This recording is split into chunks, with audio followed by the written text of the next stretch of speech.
peut regarder votre polo avec ses raquettes de tennis? Génial ça.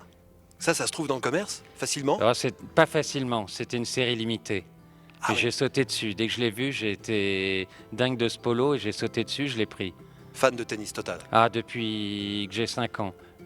Votre nom, Sergi Tskovic, votre j'ai âge, 46 ans, meilleur classement, 15-3, classement actuel, 15-4. Et je joue au Sporting Club d'Oulgat, dans le Calvados, en Normandie. Alors, je crois que c'est en Normandie aussi qu'a eu lieu le match de votre vie. C'était quand? C'était où? Donnez-nous le contexte. Alors j'avais une vingtaine d'années, à l'époque je n'avais pas le permis de conduire. Le match a eu lieu à Franceville, entre Oulgat et Ouistreham, sur la côte normande.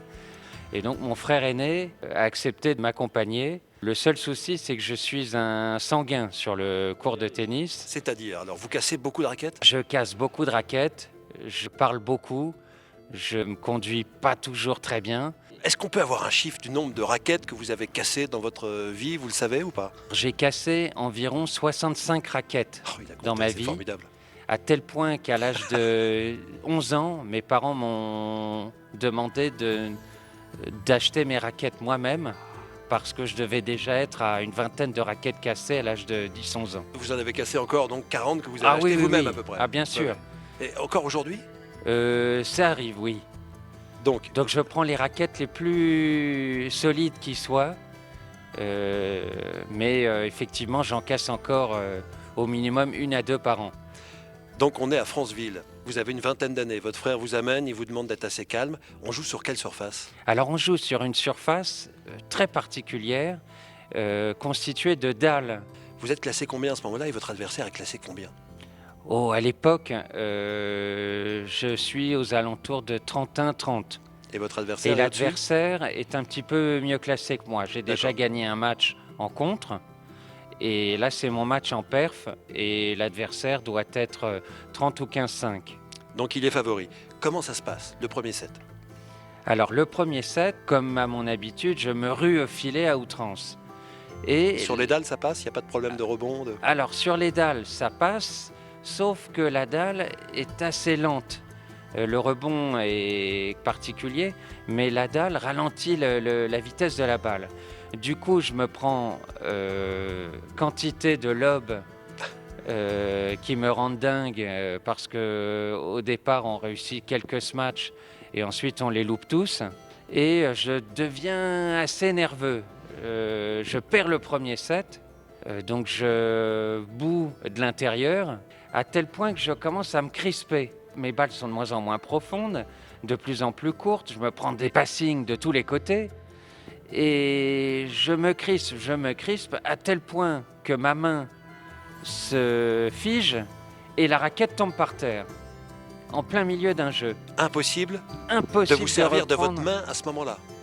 Impossible de reprendre la raquette, les doigts sont ouverts, la main est ouverte, les doigts sont crispés, la raquette est à mes pieds, je ne sais pas quoi faire. Alors le match est interrompu, on s'assoit avec mon adversaire, qui est très sympa, qui accepte d'attendre que ma main se referme, et après quelques minutes, je peux enfin reprendre ma raquette, et le match reprend.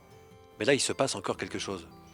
Oui, alors ça c'est à la fin du match. Je décide de ne plus monter à la volée, de rester au fond du court et de remettre toutes les balles. Donc les échanges durent, ce qui pour moi est un crève-cœur de rester au fond du court. Et à un moment donné, j'ai oublié de dire que les dalles étaient par endroits glissantes. Et à un moment donné, l'adversaire me fait un coup droit extrêmement croisé. Je cours pour remettre la balle en coup droit. Et que se passe-t-il? Mon pied glisse. Je glisse sous le grillage. Et mon pied se retrouve coincé sous le grillage. Et je suis incapable de sortir de là. Donc je suis par terre, mon pied est sous le grillage. L'adversaire de l'autre côté commence quand même à être un petit peu hilar. Ah, Parce qu'il se dit qu'il est tombé sur quelqu'un d'assez original. et vous, si votre adversaire est hilar, vous réagissez comment? Vous avez quand même, après avoir eu la main bloquée, le pied coincé dans un grillage. Vous savez que ça n'est peut-être jamais arrivé de toute l'histoire du tennis qu'un joueur ait le pied coincé dans un grillage pendant un match. C'est de la poésie là, Serge.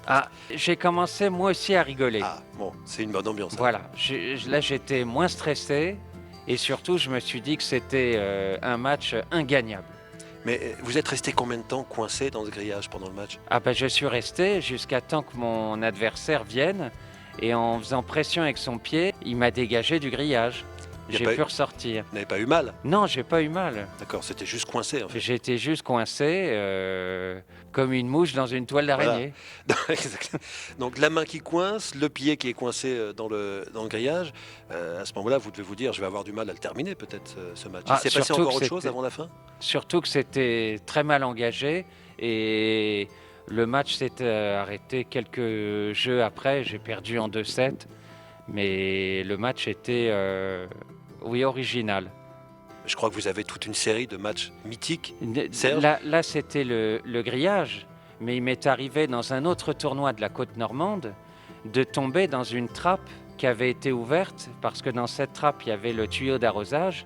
Le jardinier du club avait arrosé le terrain et ensuite avait oublié de refermer la trappe avec au fond de cette trappe le tuyau d'arrosage. Et pareil, sur une amortie, j'étais tombé dans la trappe. vous adorez le tennis depuis toujours, depuis 5 ans, mais votre philosophie, c'est le service volé, c'est l'attaque à outrance. Vous faites service volé, retour volé, sur tous les points, quelle que soit la surface. À quelle que soit la surface, je ne me sens bien que près du filet. Donc vous avez, on imagine, vous avez 45 ans, vous avez grandi avec McEnroe, Noah, Lecomte, avec cette époque où il y avait beaucoup de joueurs qui pratiquaient le service volé. Oui. C'est eux qui vous ont inspiré? Ils m'ont inspiré, mais mon style de jeu, c'est vraiment Edberg, Rafter, Pat Cash, des joueurs qui se ruaient au filet à chaque balle un petit peu courte. C'est comme ça que je conçois le tennis. Et Roland Garros en faisant service volé, ça vous a jamais fait rêver ça? Alors, gagner Roland Garros en prenant les traits de Federer et en mettant une raclée à Nadal, pourquoi pas? En finale? En finale, bien entendu. Merci Serge pour toutes ces anecdotes. Merci.